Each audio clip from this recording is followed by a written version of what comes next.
Howdy, Kevin. We're rolling. Everybody in the chat on the Twitter on the places. Thanks for being here. A little intro music. Let Kevin get set up fully here. Let this thing.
And welcome in to the Washed Up Walk-Ons, another episode 1-0, Kev. 1-0, baby. Got the job done. And a join from Grant, who said he wasn't going to be here tonight. How about that? Hey, I didn't think I was, but I made it here anyway. That's all I gotta say. That's what we love to see. That's dedication to the grind, to the Hawks. Yeah, no, I was pretty excited about our week 1 win. So when the the chips fell my way, and I was like, oh shoot, I think I could actually make a 6:15 record here. I was like, I got to come in and talk and listen to you guys at least. I want to hear you guys' thoughts, because I personally, I'll put my hand up. I think I overreacted. I think I want to apologize. I had kind of a meltdown on Twitter. That happens. But I want to hear from you guys, because I feel like you guys are a little more rational than me sometimes. So I want to hear your thoughts. Not surprised by the overreactions whatsoever.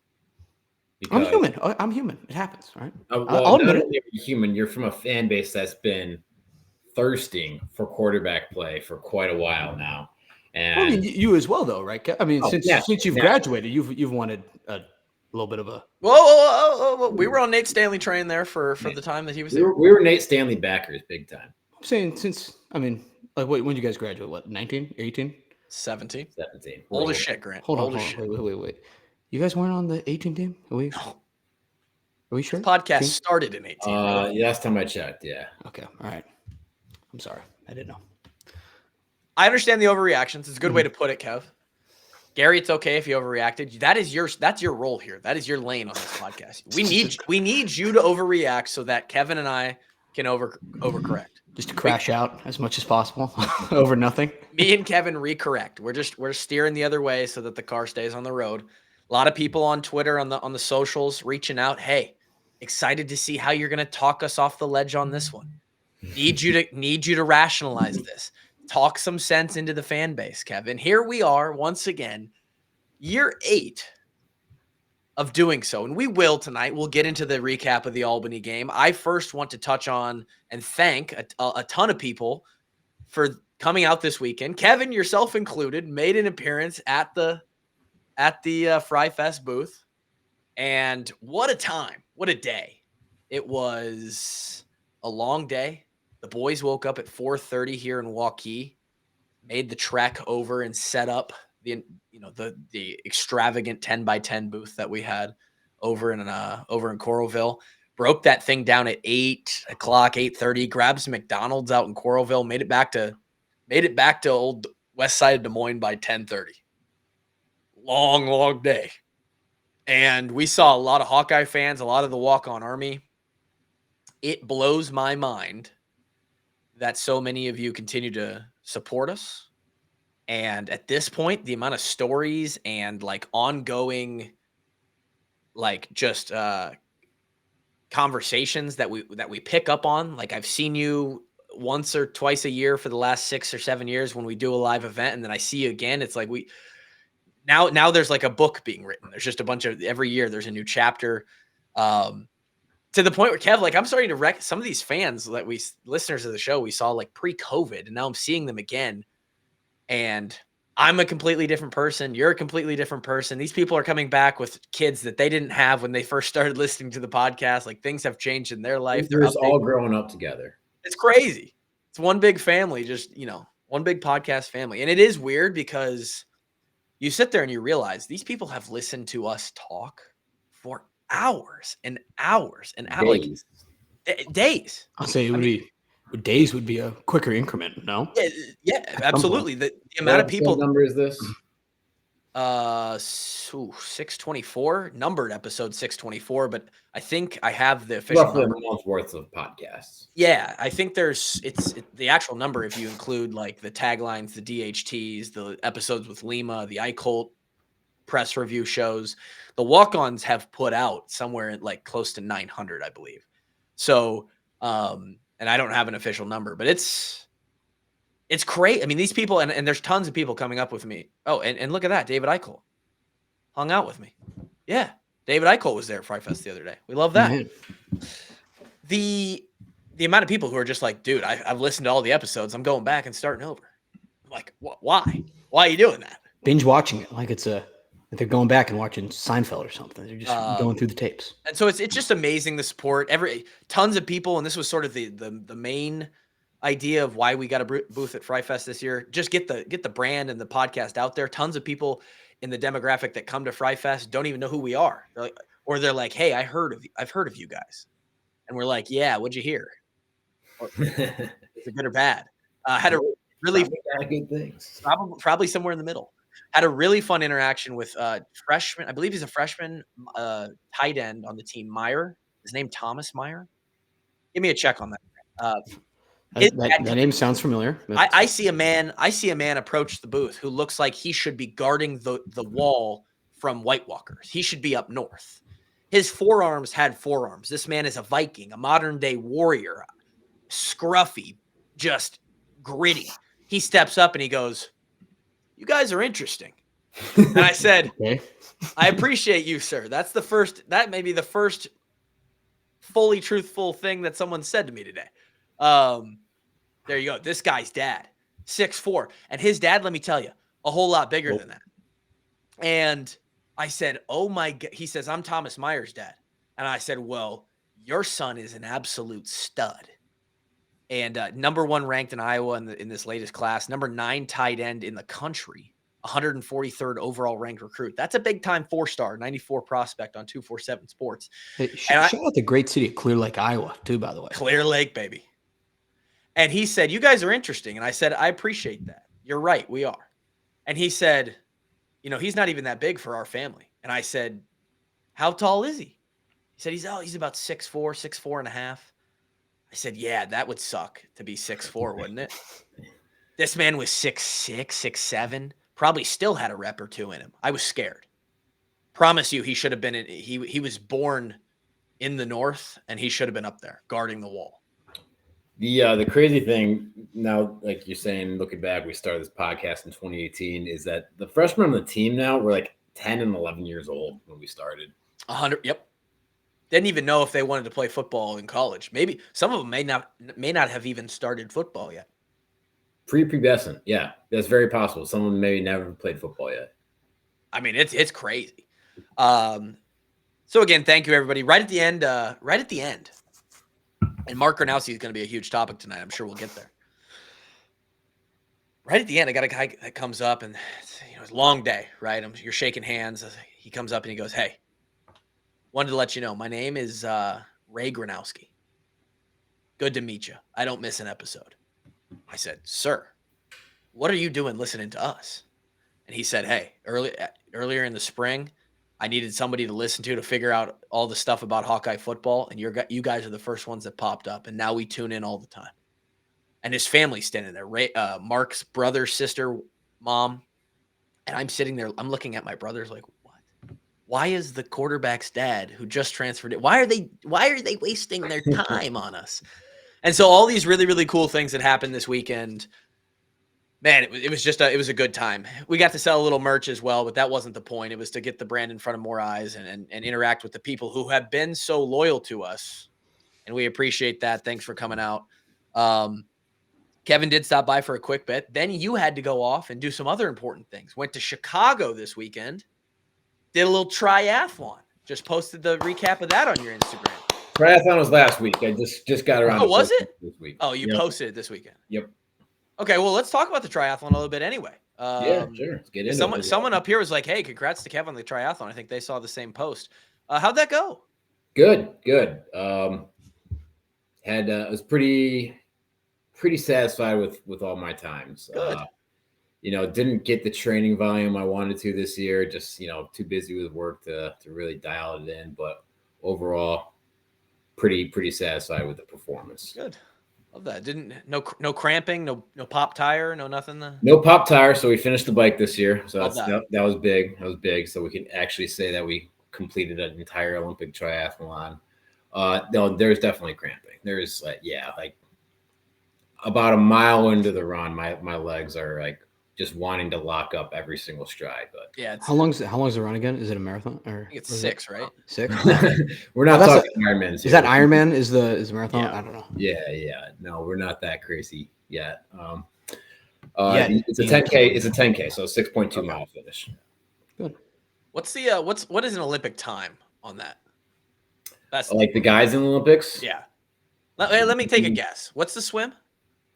So 1.5K swim, so just under a mile. Okay, so it's a 40K bike, which is 24.8 miles. Okay, so that's like. And then it's a 10K run, which is 6.2. So are they pulling like 140s, 150s? Yeah, I think the winner at Paris is like 143-ish. Jesus Christ. Yeah. The guy who won Chicago just a couple weeks ago was like just under 2 hours, like 159. That is cooking.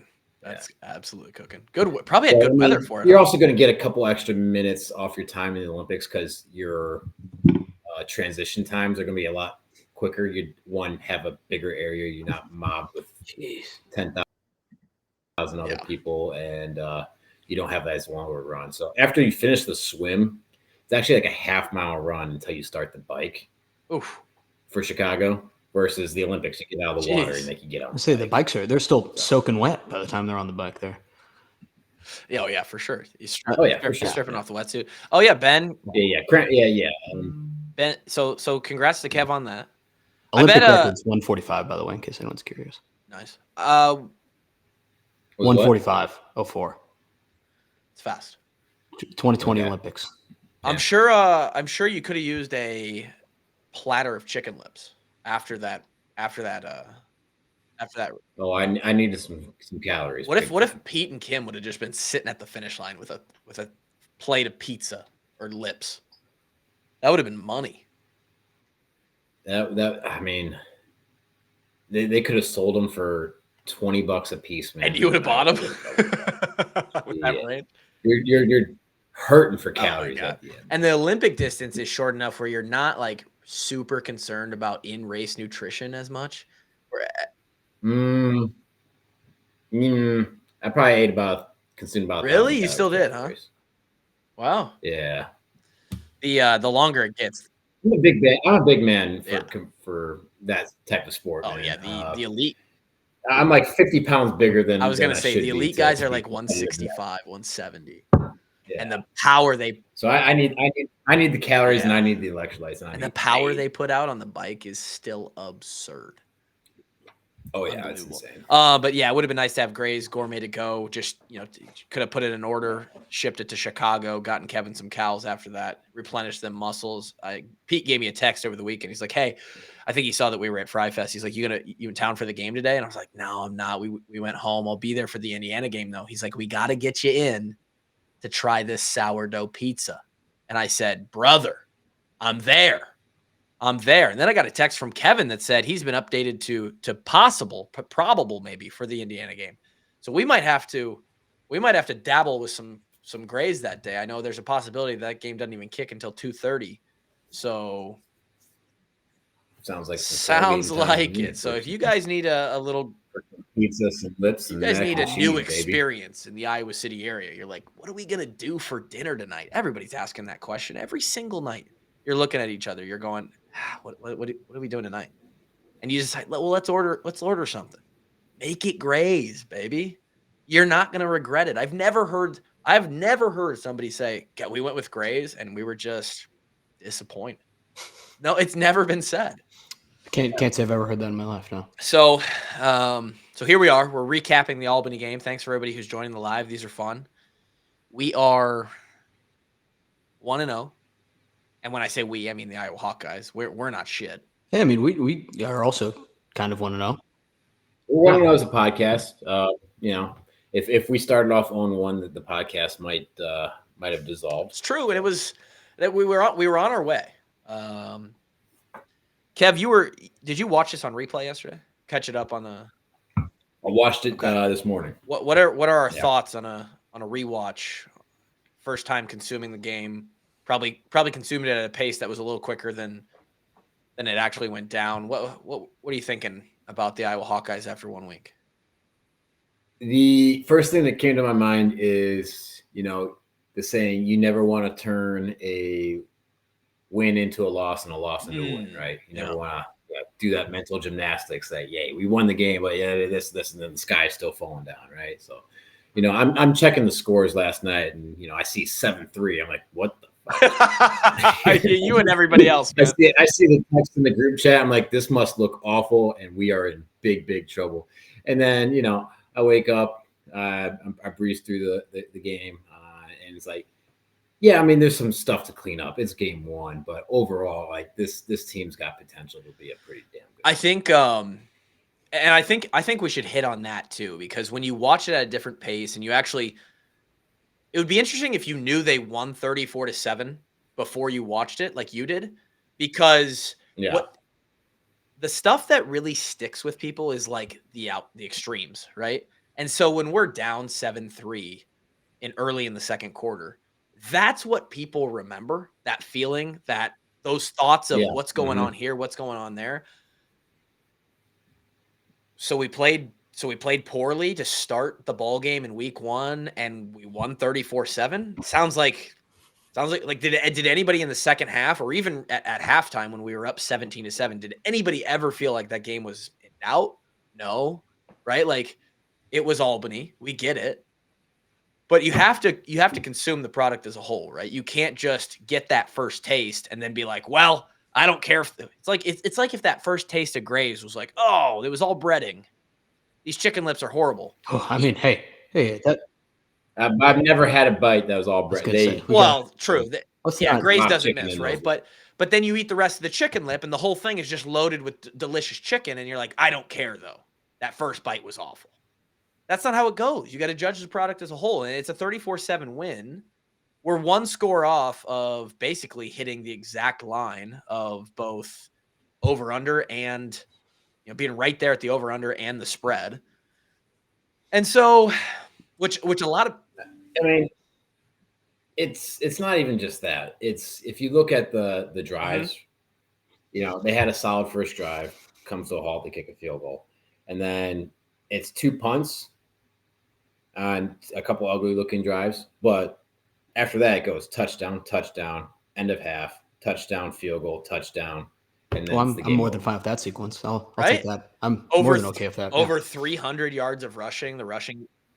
Sure, we didn't beat them by as much as we quote unquote should have, but yeah, we're rushing. The run game was phenomenal, right? The clock was basically running the entire second half and second. In fact, quarter, I'd love to know what the time of possession. Do you have that on you, Kev? Or I'll pull it up right now. Time of possession. I think we had the ball for 9 minutes on one of those drives. 36-37 so that's pretty good. I mean, like, some of the biggest time of possessions you're going to see is like 40-20. I know we had that. 40-20. And so 36-23, 37-23. That's, I mean, now, yes, we're going to get all these people. I'm sure there's some of the comments that I haven't seen yet, but, and I know we'll get the comments. Here we go. The homers are at it again, man. The Hawks can do no wrong. They're sloppy toppy on the Ferentz gang, bro. Dude, I wish that everybody else knew what it was like to play that first game of the year. I wish everybody. Oh, and by the way, I'll say that in a second. It was even different for Gronowski, but for everybody. That first game of the year, Kev, you get 12 opportunities. And for the first one of the year, that opportunity builds all off season. It's all you're waiting for. You're juiced. And there's some first game jitters. Man, you go out there and you never know. it's that nervousness of that anxiety, of that excitement of, man, this is what I've been preparing for. I don't want to ruin this moment. I don't want to miss the moment. And so you're a little tight. You're a little, that first step's a little off, everything. And I understand. Mark Gronowski, look, he forgot how to throw a football for three passes. It was honestly so bad that you could ask my wife, I was laughing. I was like, oh my God, this guy is so juiced right now that he can't even throw the football. That's what I saw. I could be wrong. He might for the next 6 games. You're right, and it's those 3 passes that stick out in your mind, right? Where he just blatantly overthrows a guy. It almost is like a pick on this flat route. Throws it in the dirt on like an easy like little out route. I mean, it was bad, right? Yeah, he short arms one for, and I think after one of them, he looks at himself like, what am I doing? What is happening right now? Time for a long look in the mirror. And so, yeah, and that's got to get cleaned up, absolutely. Right? We know that. Yeah. Well, he even said, I think in the press conference, he was like, "Yeah, I just was not." I think his quote was like, "I want to do better," and like everyone knows that. So yeah, and I put myself in his position. I think we'd be real naive to believe that Mark isn't aware of the situation that he's in. He just got paid a shitload of money to come and be the savior of a program that's going to have too high of expectations for the quarterback, no matter who we bring in. He was never going to meet those expectations. No. Right? And it doesn't matter what he did. There's all, we paid that much money. We've waited this much time. People are going to nitpick and find the stuff that's wrong with it. And there was, of course, tons of room for improvement, tons of room to just be better than he was. Granted, he only played like not even 2.5 quarters. Like, how about heart in my stomach when he's laying there cramping up? Yeah, I thought it was pretty evident that he had cramps, which even for me, knowing how it's not that hard to figure out. You don't have to be a guy that's about exercise science, but when your nervous system is overloaded, like your CNS is just, this is where I was kind of going. Think about the pressure this guy has just been feeling on his shoulders. Like, holy shit, I'm supposed to be the one. I'm supposed to save these guys. Everybody wants, I'm the GOAT right now until I'm not. His CNS was so overloaded, he couldn't even get out of the third quarter with cramps. And this is good and bad in a way that, like, we had to get this first one out of the way. I hope that it looks better, and I think it will. But on the other side of things, like, it has to get better. You can't just be cramping because you're stressed and your body's using up everything it has to just stay alive because you're so on edge. Like, Iowa State is on Saturday, bro. We got to figure it out. But Kev, can you talk about sort of that first game difference versus once you get into the season and how quickly, people talk about every game. It's like that first hit gets me into it, right? But that first game is sort of a different beast. Yeah, it's the jitters going into a game plus the first game plus first game on a new team plus expectations. It's about as jittery as you can get, unless it was like a huge team coming into Kinnick for the first opening game. Like for me, and it's after the first kickoff, right? And you hit somebody and you make the tackle, and then you're just playing football again, right? But I always was a little extra nervous for each first game of the year, just because, like, I know these guys, like, transfer portal wasn't really a thing back then, but it's still a new team, right? There's a bunch of new faces playing out there. It's like, nervous to see what we got this year. Your best look at what you're going to see all season long, and nervous, man. Right? You're excited, you're nervous, but you're ready to go. But once you get into like mid-season form, it's kind of just like boom, one play and we're into it, right? You take away those first 3 where he couldn't feel his shoulder, what it looks like. And I think his 4th pass was actually a little bit of a dart that hit the guy in the face. It was like a ball on.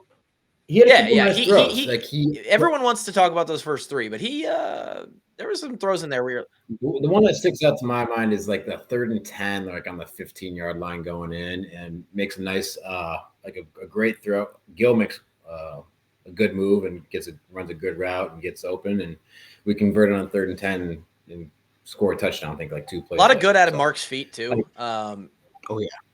I love the quarterback run game. Adding that to our repertoire, it's going to come huge for us in short yardage situations, and that's just another thing that defenses have to prepare for. Like I doubt that. I mean, Albany wouldn't have seen any film on our quarterback run game whatsoever. Not ours specifically, So, no. And Mark, you can tell Mark kind of likes that. He's a gritty guy. He's a big frame. He's going to be hard to tackle, and like I think that's going to be huge for us in 3 yards or less situations. I do too. I do. You do want to. The tush push looked great, by the way. You do want him to be careful. Love that. A little bit. Definitely. You start running a lot. You start lowering the shoulder with Gronowski too much. You get into that Big Ten schedule. There's a way where you're like, I don't. You got to limit the reps. Like you're not going to be running him 15 times a game, but just to have that in your back pocket when you need it, and teams got to defend it. It's another runner. It's another blocker. It's playing with 11. Yeah, you love the ability to make the defense worry about it for sure. Which is something we just haven't had, and he feels comfortable about that. He's got a little speed, escapability. We saw that early. He scrambles. There's a play where you're like, yeah, Deacon or Spencer or all the guys we've had recently, they go down right there. He kind of steps up, scurries out, gets 7 or 8, and you're like, wow, the difference between just going down and it being 2nd or 3rd and 10 and it being 2nd and 2 or 3rd and 2 is so different. The playbook looks so different on 3rd down. It's crazy.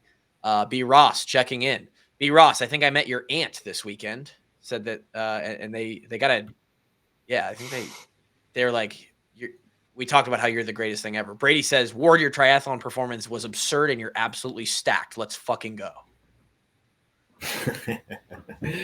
Thanks, Brady. Appreciate it, brother. So, yeah, I mean, Gronowski, I'll tell you what, though. He comes out and looks like ass against Iowa State, and then we're going to have some conversations, right? Because you have 12 games. You don't get to use the, it's your first game jitters excuse every game. You don't. And I do want to say this.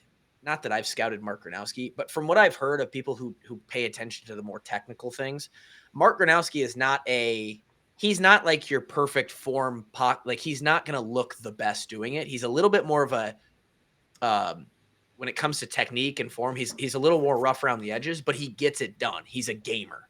He's not going to drop back and have that perfect Tom Brady footwork, the throwing motion that's perfect, but he gets it done. So we're going to see if he gets it done as we continue to go on. QB sneak back on the menu, CJ Smith says, and that is huge. We love a little QB sneak. Hammer and Hank, after the cramps hit Gronowski, got a little QB sneak action for a tutter. How about it? Grant was buying. We got to work on that quarterback center a little bit, but Is backup center? No, am I going crazy? There were backups in at some point. I'm not sure if it happened at that. I don't know if Logan Jones is in on. So 34-7, you win the game. You're like, we didn't even play that good, and then you're like, but we did have 300 yards of rushing. The offensive line looks to have picked up where they left off in the run game. That's going to be a strength for us. A lot of people saying that we needed to figure out our pass pro. I'll be honest, I didn't watch that closely. I don't think it was that bad. No, I wouldn't even say it was bad at all. I'll say if there's anything other than Mark in the passing game that we should potentially be asking questions about is maybe separation with the receivers against a lesser opponent. You would have liked to see some guys open more, but the 3 passes that Mark threw that quacked, those guys were all open. So, there's multiple factors that go into each of these. I think we took 1 sack, which quick whistle there. Yeah, what was that about? Weird. There's a blitz that we missed. We missed to pick up the blitz. Sure, but he wasn't down. I don't know what the call was there. That was kind of weird to me.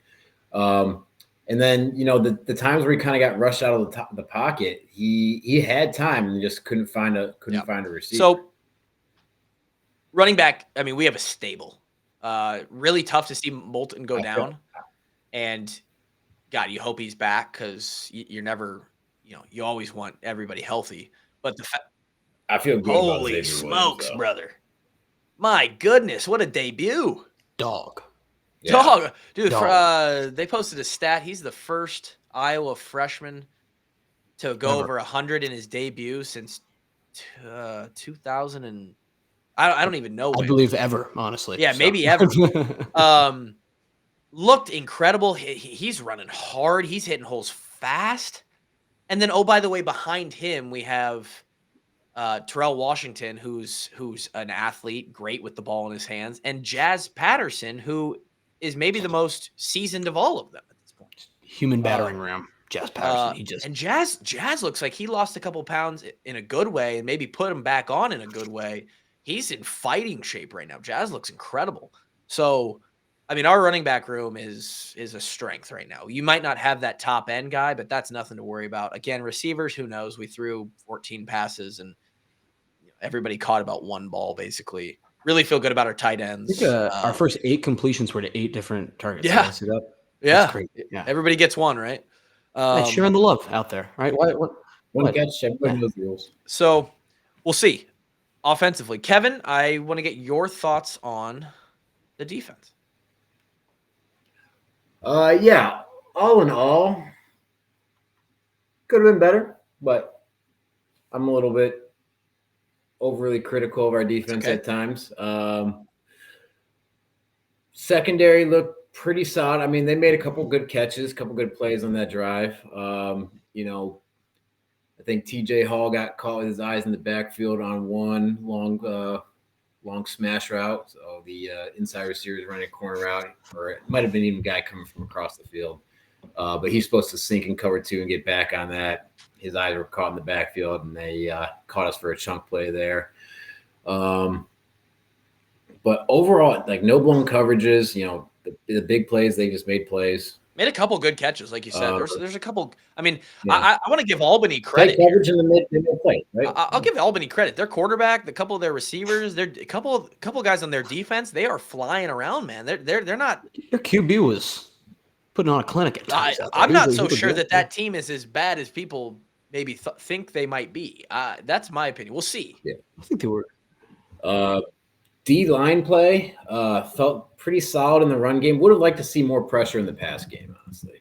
Yeah. Didn't feel like we got a whole lot of pressure with our front 4. I would have liked to see more. I guess I don't really – were they scheming up a little bit of a quicker release so that we couldn't get to them? I know a couple times they got us with that QB draw. And that – Yeah, so they schemed that one up. They knew, like, they got to a formation where they had a pretty good idea we were going to go to cover 3, and the linebacker was going to flow out with the number 3 receiver who was the running back who was flaring out, and that kind of just opened up a big old lane in the middle. Kev, is that a play where the one you're referencing, is that? Honestly, it makes me think of North Dakota State 2016. They did the same thing to us on the final drive. I bet Albany was watching tape, brother.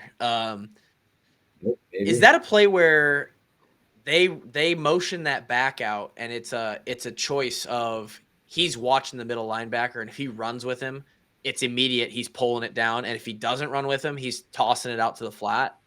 He's flaring it out. It's very possible. Yeah, that's very possible. That's their RPO. It's kind of a unique, or it could have just been design. It's a cool little play. It obviously works if you have the concept, and their quarterback, again, like not afraid to put his shoulder down and run it and take a little hit. So respect to Albany. Good for them coming in and not being scared. They were playing there for a little bit, and then, like we should, we lean on them, and we just have better guys A to Z on the roster. And yeah, but I mean, yeah, it was one drive, right? Early that they probably had a little bit scripted on us too. It was their third drive, right? They go down and get a touchdown. After that, it's 5 plays, 4 plays, 3 and out, 3 and out, 5 plays, 3 and out. You want to nitpick because it's the first game and you want to look at everything, but you look at the stats. We gave up 177 yards, 7 points. I would have liked to see some better tackling. There's a few things here and there, like I said, coverage wise, that can get cleaned up. Some linebacker plays got to get cleaned up a little bit. A couple missed tackles, but all in all, it's you got to get pretty nitpicky So we want to get nitpicky. We want to get critical on the defense here. I was going to ask Kev, is it true that you make your most improvement from week 1 to week 2? Allegedly. That's what they say. It is double the amount of time. It is. Well, no, not really. Kind of. They've had game experience. maybe. This is true. I mean, this is the first week of practice where they're now going into it with game reps on film. I think. Another thing, we took care of the ball for the most part. Again, in exchange later on, but and very few penalties, one or none. We had one, two. Some of the announcers made but it. all in all, Pretty clean clean game. Yeah. So Yeah. So we like to see that. Love to see what we got out of our offensive line. The run game is we need that again. That having a great run game just makes everything so much easier as a football team. It's going to open up your pass game. It's going to make your life easier on defense, clock management, controlling the ball. Just if there's one thing I could have, it's just a dominant run game. That's the first thing I'd choose every single day. And 300 yards is dominant. That's going to be something we lean on this year. And if you need something to lean on, how about a Easy Eddie from Big Grove Brewery? Right there in the middle of the screen under Kevin. Sometimes you do need a little something to lean on. You're like, God, it's been a day, right? The Hawks only won 34-7 against the Great Danes. I need something to take this edge off. I need to talk myself off the ledge with this blue can. Talk to me, blue can. And I'm going to grab 1, 2, maybe 4, 6 Easy Eddies from Big Grove. Maybe watch the game there this weekend. Official watch party location of the Hawkeyes. Easy Eddie, the official craft beer of the Iowa Hawkeyes. And you can get, Big Grove's going hard. All the shows in the space. Big Grove is basically the sponsor of Iowa content this fall. And for good reason. I mean, they're clearly a very successful brand and business. The product that they put out, from the experience, the ambiance, the actual beer, the food. Another place where it's hard to argue. You don't hear people have very bad times when they go to Big Grove. So take yourself there. Get yourself a little brew. Maybe go on a Wednesday night and listen. Pull up your phone at the table, put on the live preview podcast of the Walk-Ons, and have yourself a brewski. How about it, huh? Sounds decent. Good right now. Grant, and think about this. Grant's down there in Texas. He doesn't even have the opportunity. No. And all you people in Iowa, Cedar Rapids, you privileged Iowans, you're passing Big Grove's on just Big sitting Grove when there's 4 Grants down in Texas. If I could go back and go to Big Grove more times when I did live in Iowa City, you would have. I've never regretted a time. Yeah, that is true. Big Grove. Exactly. I feel like we talk about the food every time too, but the food there, guys, is at least at the Iowa City location. I guess they have different menus everywhere too. Food at Iowa City is so good. Big Grove location. I've never had a bad thing to eat there either. Let's talk about this for a second. Okay. Kevin, with a late entry. Yeah. Hey, got it in no time. None of these were picks on the board. Yeah. And Drake actually gave us some college football picks this year. We talked him into a couple. So okay, I want to address a couple things here before we get into the sure. All right, it took us 3 tries to get the graphic out correctly with everyone's picks on it. So that's on me. And hey, it's week 1 for me too. Still, all right. We're working up dusting the rust off, baby. We're getting the rust off. Like, hey, the team can shake the rust off, but I can't. So that's the first thing on there. And then I didn't know what to do for Drake. When I first put out the graphic, I just had Ohio State -2.5 because that was the only one I heard. Right. And then I get an Instagram comment on our graphic saying, "Hey, I had 3 picks." It's like, what? Where? And I had to go back and listen to it, and we had a couple just intermixed into there. But we got to get some more organization to it, and also just Gronowski over. I didn't know what to do with that. So is that touchdown? It could have been anything. Yards. Either way, I'm guessing it didn't hit. Drake probably should have just kept his mouth shut. Otherwise, he'd be 1-0. Yeah, true. Ohio State does get it done, though, in the shoe, which brings up another point, by the way. There's a lot of teams out there. There's a lot of teams out there that are sitting here going. They're saying the same stuff. Their fans are saying Arch Manning overrated. This guy's ass. He is. Not ass. This guy can't even play quarterback. We can't compete with Ohio State. Kansas State. Who'd they just beat? 34-31. North Dakota.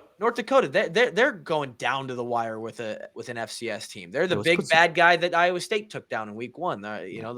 We had this huge win. Cyclones are so excited about their win in Ireland. They took down an FCS adjacent team. It did make me feel a lot better, as we were punting away the ball. Oh my God, is that really what I wanted to see out of this week 1 game?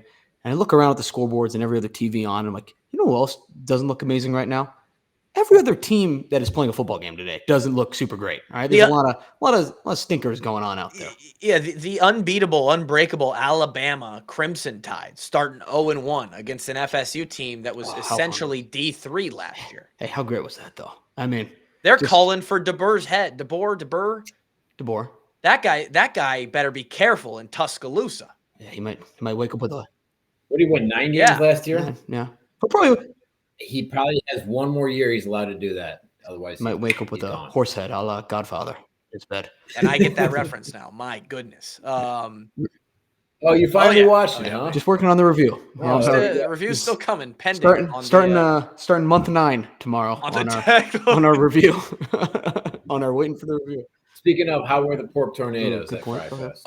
So I didn't get to see the pork tornadoes because I was tearing down but by the way, they're in the chat. Top-notch production, fellas. Pork tornadoes. Shout out Mikey, because I doubt his bandmates are the ones who are watching this right now. But I'm sure it was great. I saw a couple photos posted that was the most people on the evening nightcap there where they're winding down. They got the bands going that they've ever seen out there. So the pork tornadoes, man, they do it right. It's a fun show.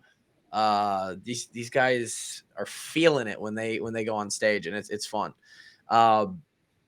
Yeah, so there's a lot of teams around the country that are kind of like, there's a few other ones I saw. Who was Indiana, big bad 20th ranked Indiana. Hey, struggling a little bit with Old Dominion. I wouldn't say struggling. They didn't cover the big number, but early on it was a tie ball game. They won. I mean, it was tied. Same deal though, is what I'm saying. There's other games too. And I think this feeling of, oh no, gets exacerbated because right before the Hawks go on, you see the second week opponent, the Iowa State Cyclones, the other school, the rival. You see them absolutely trounce the South Dakota.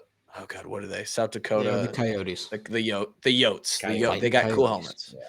Great helmets. And you're like, oh my gosh, the Cyclones are rolling. And you're right. They look good. They don't look bad. Rocco Beck, great quarterback. They've filled the void of Higgins and Knoll over there with a couple of receivers that are valid. They've got a defense that's decent. But I'm telling you right now, those guys know what's coming this week. It doesn't matter. It doesn't matter. I'm sure we'll talk about it more on Wednesday too, but just they look so good that they're still just only a humble 2.5-point favorites over Iowa next week. Like in the words of our friend Jeffrey the Greek, wink, wink. Here's what Vegas thinks about that matchup going forward. But looking forward to it. I think it'll be the Cyhawk, as much as it is stressful, I do look forward to it every year. So. I started the week off paying FanDuel all my money because I decided to once again bet on the Huskers, and that was a bad choice. It was a bad choice. I'm not the only one that was on that, by the way. There was a lot of people that were like, this feels like Nebraska. If this is really Nebraska's year, this is going to be a game where they come out and they just prove it. You got to avoid the You really do. They end up winning barely. Interception late. Very good game. Yeah. Taylor Swift was there. Yeah, I mean, Cincinnati had a chance to win. Yeah, at the end, and they threw a pick. They were pretty much in field goal range there. They were two running plays away from kicking a field goal. Sure. So they do not cover. Ohio State is my one win of the weekend. They beat Texas in a really 14-7 victory. Just, if that was Iowa versus Northwestern, they'd call it a travesty. But somehow when it's two brand names, it's just great football. You just love defense, though. That was like watching Picasso paint. That was incredible. Which, of course, you've done, Grant, multiple times. Watch Picasso paint? Yeah. He's been famously dead, I think, for I had tickets to Picasso one time, but I couldn't make it. Did you guys know Picasso died in, 1975? I would have told you he was dead in 1450. Yeah, 100% would have. I thought he was running around with Da Vinci. I didn't know he was like. I think you're confused. I would have called him a Renaissance man for sure. Yeah, I would have said he was in the Renaissance. Yeah. South Dakota just gets smacked, as I said, and me, Drake, and Gary were all on that one. And then Albany. Iowa over. It wasn't in the cards. We played too slow to start the game. We had a great drive, but it wasted 9 minutes to open the second half. So that 50.5 got to be in trouble pretty quick. Tough day for me, 1-3. We will bounce back. And you're making all these picks, of course, on FanDuel, the greatest sports book in America. Kevin throws in his picks late there. Northwestern plus 4.5. Tough one. Tough one there. Tough one for the Cats down in the Bayou. They went down to Tulane in hot, steamy New Orleans. There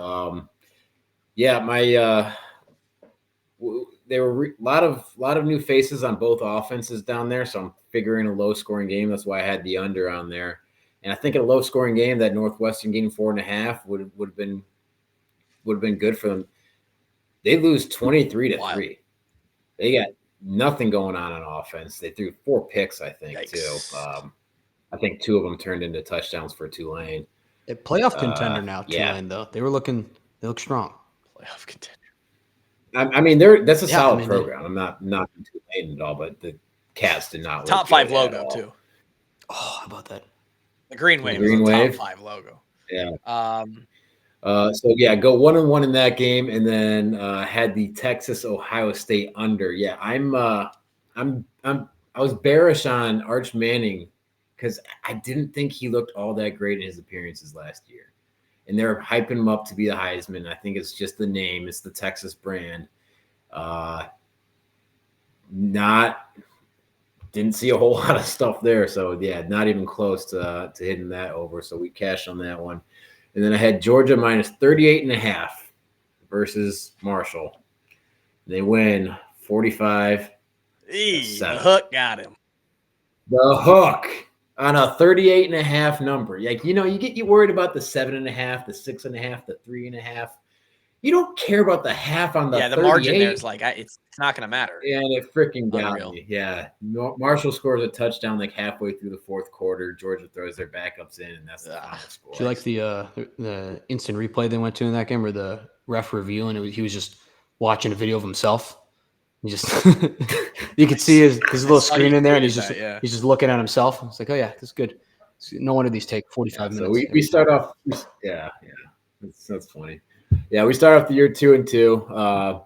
It's average. That's below the standard. We'll do better next week. Bob here says Huskers needed Carl this weekend. That youngster's too busy chewing on his flags. That man is full. He can't eat anymore. He was. And we did have several people be like, we need updates on Carl this season. We need more. Poor kid's just trying to enjoy. I would love to live stream one of Cyril's football games. I would thoroughly. So 2-2 for Cav, 1-3 for me. Tough start. We talked about Drake. Gary, you want to give us a quick synopsis of your laundry list of picks there? Yeah, no, I think I went 7-8. Made it all the way to today at 7-7. So I was like super nervous for Virginia Tech, who had it for a long time and then just absolutely pissed down their legs in the second half. Had no answers after that kick return for South Carolina, who I think, I will say South Carolina, they were a weird team this offseason where I think they started out as like, hey, like I think South Carolina's got something good. But then by the end of the offseason, I was like, they're totally overrated. And they haven't changed anything about their team. So I was kind of hoping to bank off of that, but it didn't work out. Other games, though, USF, Byron Brown might be my favorite player in the country. That guy is an absolute dog. Quarterback at Southern Florida. How about it? The first few drives were a little shaky, but then after that, he was just cruising. He was going out of his way to truck people. They were running around, torching them, which is a little sketchy as a QB sometimes. But yeah, they were running like fake punts out there. I thought it was the punter the first time. Apparently, they snuck their backup QB out there to do a fake punt, and he just uncorks this pass. And I was like, he's the greatest QB of all time. Can we need him on our roster somehow? But it was great. And then Cincy plus 6.5. No one was more right about this game than me. I just want to point that out. I went 7-8. I get more wrong than I was right. Okay. Sure. This one. Hey, what did I tell you? It happens. Yeah. I will say, but why did Cincinnati also wear red to this game? Yeah. That was confusing. That's like that game was over before it started. I saw what's like an Iowa comp for Cincinnati playing a home game allegedly against Nebraska and Kansas City. So like us going home game at the Viking Stadium versus Minnesota. Yeah. It's like, hey, we're gonna play. What are we doing out there? We're gonna roll up to Green Bay. We're playing in Lambeau. It's gonna be a home game for the Hawks against the Wisconsin Badgers. Yeah. And then other things on here. I don't know. Toledo, shout out, +9, covered last minute against Kentucky. I had Ohio State and then all the unders too there. UCLA was the biggest mistake of my life. I will never trust UCLA ever again. Nico, what are you doing, man? You like Joey Aguilar looks like the greatest quarterback of all time with Tennessee. He's been there for 3 weeks, and then you go to UCLA for more money, which you didn't even really deserve. And now your team you got housed in 10 seconds by Devin Dampier, the Fighting New Mexico Lobo from last year. And he's great, but you risked all that money for that? That was your big decision? That was your big business move? Was to go get ran up by Devin Dampier? And respect to Devin Dampier, he's a great player. Hey, bro, he got paid, bro. Utah might win the Big 12, though, by the way. Also, things on here. Don't overreact. Don't overreact, but Utah. Did they not look good? Playoff contenders. I know you. They absolutely. I know you were slumbering during that one. They made UCLA look childish. Was over. They finally got rid of what's his name at quarterback. He's been Cam Rising. Ran out of eligibility. I don't think he did though. I think he just decided to quit. I think he somehow still has a year to play. Florida State, awesome versus Alabama. I just felt a collective. I think I'm just all of America, just moment of euphoria. As like we've done it, guys. They have the bad man is gone. I saw somebody said, did that guy finally eat the dog shit to undo the curse from last year? How about Castellanos? Castellanos is the only dude I've ever seen talk absolute shit to Alabama for 4 months straight, and then go in there and just back it up. Like he was saying in June, he's like, I can't see them stopping me. I got benched at Boston College last year, but I don't see Alabama stopping me. The Tide has no chance. He goes in there and dog walks him for 60 minutes. It was incredible. I was like, this. There's some clips out there of like Alabama's like effort has gone down significantly. Yeah, I think I saw the same one as you. That would not have flown. And then the reply was like, "This guy wouldn't have even been on the roster for Nick Saban." Like it is crazy. Yeah. Hey, coaching matters, and the guy matters. Coaching matters. Culture matters. Be careful. Just another note in that little notepad of when Iowa and KF are finally parting ways, and it's time for someone else to take the head. Culture matters. Can we admit too, by the way, just as people are jumping down DeBoer's throat right now, it's impossible to follow Nick Saban. Yeah, impossible. Yeah. They're going to run him out of town because he goes 9-3 this year, and then the next team that gets him is going to be arguably the greatest college football coach. Like the next team that gets DeBoer after they run him out of town is going to be super happy. They should be elated that they got him. Because remember, he was in the national championship 20 months ago. I was just going to say, I saw the tweet. It was like this guy was on the path. In Washington, right? Yeah, this guy is on the path to being in the Hall of Fame for Washington now to being ousted in week 3 of his second year at Bama. I'm just saying this because it's Alabama. It's not because it's DeBoer. That's the only reason I'm saying. And Alabama's got a pretty tough schedule. To match 9-3, they've got some work to do, dude. Like it's not And listen to us talk. What are we saying? It's tough to be Alabama. I'm telling you, there's fan bases all over the country who are just unhappy, and there's more than are happy right now. Mm-hmm. Everybody's a little pissed. Probably Iowa State. Florida State is probably the happiest. Florida State and then Iowa State might be right behind them. Well, Florida State's probably happier than Ohio State. Ohio State won, but their offense didn't. Yeah. Oh no, Florida State is way happier. They were 2-10 last year. They got guys threatening to eat dog shit out of a solo cup. Like that's as low as a program could get. And then they just beat Alabama. So I have two last things I want to cover before I move on. Wait, how hilarious would it be if Florida State still goes to? And their one win is Alabama. So funny. It'd be amazing. It'd be better than last year. Then that guy, we have to he needs to eat the dog shit then. At that point, he has to have I know this is a joke from a year ago, but if you got back-to-back 2-win seasons afterwards, like just between you and me, 3-2-1 Noel. Yeah. Yes, I remember the Twitter name. It's time. To eat the dog shit. At that point, it's time. Someone in the chat said Proctor looked pedestrian, but at least they talk about championships. Hey, and also he's like number 3 on the freaks list this year, right? And he will go get his money, but again, culture. It's about culture. Go ahead, Grant. My last 2 things was I want to shout out Kevin Ward. Kevin Ward special, Ole Miss -36. Lane loves running up the score week 1. Tradition, unlike any other. Like I said, that line could have been anything. It was like 67-7 against Georgia State. Just trust Lane. He's going to go get that number and grab it. And then, are you guys okay if I retire from betting Iowa games again? I did it this week, and from betting Iowa games, yeah, for the first time in a while, and it's too much, guys. It's too much for my little heart to handle, and I wanted to come to you guys first and talk it through. Yeah, but I think I might go back on hiatus. I came out of retirement for 1 week, and it was a lot. Unless it's just a deadlock, right? Even last year when I was calling out if it was great or not, I didn't do it. I was too scared. Well, let's just tease this for you. You know, you tease the Iowa State -2.5 this week. Total is 42.5. I don't know if that makes you feel one way or the other. I feel like an over there. That feels like an over, man. Like I said, I'm asking if I can go on hiatus from betting in terms of you can if I'm allowed to. We're granting your PTO. I know it's in my contract. I have to bet a minimum of after every single game on the board. Yeah. Yeah, people don't know you're not doing that for the love of the game. You're actually doing that because it's written into the. So I did get a request. It was like, we should have some, like, is there no organization as to like how many games you can bet? When we're doing the totals, I was assuming it was under percentage. Like if you do if Kluver. I think you have to. I was like, I feel like if you do 3 a week and you win all 3 and you go whatever it would be like 36-0, and I did 100 and I went 20 and 80, that's on me. Yeah, 100%.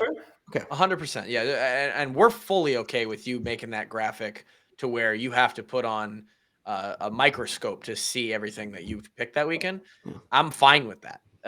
People are going to have to deal with it. Also, 7 and 8 this week. We're on pace better than last year. Sure, because I think I went like 1 and 9 last year to start the season. So we gotta. We're on tracking better. Yeah. I want to give 2 shout outs or to kind of wrap it up with 2 more thoughts here. And then we'll, of course, everybody listening tonight, we'll be back on Wednesday to preview this Iowa State game. And I'll be on with Coach Lima this week. I'll be on with David Eichholt this week before any of that even happens. So there's a lot of walk-on content coming your way. Congrats to the big man, Coach Kirk Ferentz, on win number 205, was it? 205. Become the most wins tied. of a tied. He tied or he went ahead? He tied. Okay, so he tied. He is now tied as number 1 in wins all time in the Big Ten and as a Big Ten head coach. And then Lee Corso, man. Shout out absolute legend. 90 years old. What? All the feels, the good feels. Yeah. The video that came out earlier in the week with Herb Street, and then the stuff that they did. I would be interested to see the ratings, particularly this week, College Game Day versus Big Noon Kickoff, just because everyone knew it was Corso's last show. Well, Fox even cut to ESPN. Yeah, it's how big of a moment. Respect. Yeah, Fox Fox minimum. They're like we love traditions in college sports, and it's like we go now to one of the biggest names in this sport. Lee Corso first final pick. Like Fox was cutting the ESPN for it. It was crazy. Yeah, I love that. Yeah, hold out Brutus. I love that too. Yeah, that was fitting. It is insane. You got to think too. Like in terms of college football, like I don't expect people from I don't know, let's call it like Tuscaloosa, Alabama, to care about the Pac-12 or the ghost of the Pac-12 now, or like Iowa football even. Every single fan base knows Lee Corso. Yeah. And like Lee Corso was a part of their experience of getting to love college football, like in just every single part of the sport. It is absolutely insane how much like his involvement in the sport was from coaching to now, like how much he gave to it is incredible. Did you see that every team that he coached for or was a part of won yesterday? The guy sent off Alabama in he sent him packing in his final moment. It was so beautiful. Yeah, it was incredible. I love Lee Corso. It's a shame that the time's over, but it was well spent. Oh God, I mean, 90 years old. Just go enjoy what you have left, and that's a legacy that you can rest your. How are they going to cap off that show now? Because no one else can do the headgear thing, right? How do you cap off that show? If they try and get Saban to start doing it, I'm gonna start now. Okay, that's not Saban. That's not Saban. It's not forced. It's not, but I would be okay with it. How funny would it be if he was like? No, I think you leave that with the legend that Lee Corso was. Maybe you just let McAfee go off on one of his tirades, and that's how you cap off the show. Yeah. But the headgear, that was. Now that we're done complimenting Lee Corso, are we gonna just act like ESPN didn't send that guy flying coach to the final game? Like, just was set that him on the? we're just gonna ignore that? No private flight could have gotten Yeah. canceled. He could have been late to the game because they just let him go. Just he's flying Southwest. come on now. He doesn't even have A1 through 15. They put him in C. There's no more free bags. Yeah, he had to pay for his bag. I mean, god damn. I mean, you got a middle seat. Like Herb Street flies 2 golden retrievers private every single week. Every week.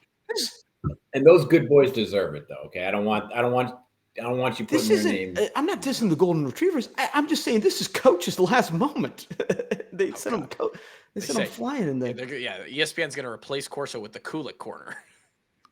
They bring Drake on, and Drake just talks shit about 5 teams that he hates that week. That'd be great. It is.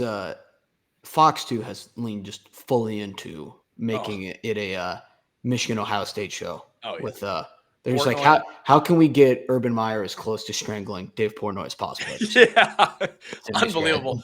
I love it. I'm here for it. Hey, and big noon kickoff. Ames, Iowa, week 2. Or I guess week 3. Is that right? It's still week 2, their third game. Yeah. This weekend is going to be big noon kickoff in Ames. It's a big week. It's a big week in the state of Iowa, and we will have the coverage here on the Washed Up Walk-Ons all week long. Come back and join us on Wednesday night for that pregame show. Pregame the weekend, all of college football, plus the Iowa State game. We appreciate you being with us here tonight and all season long. Until next time.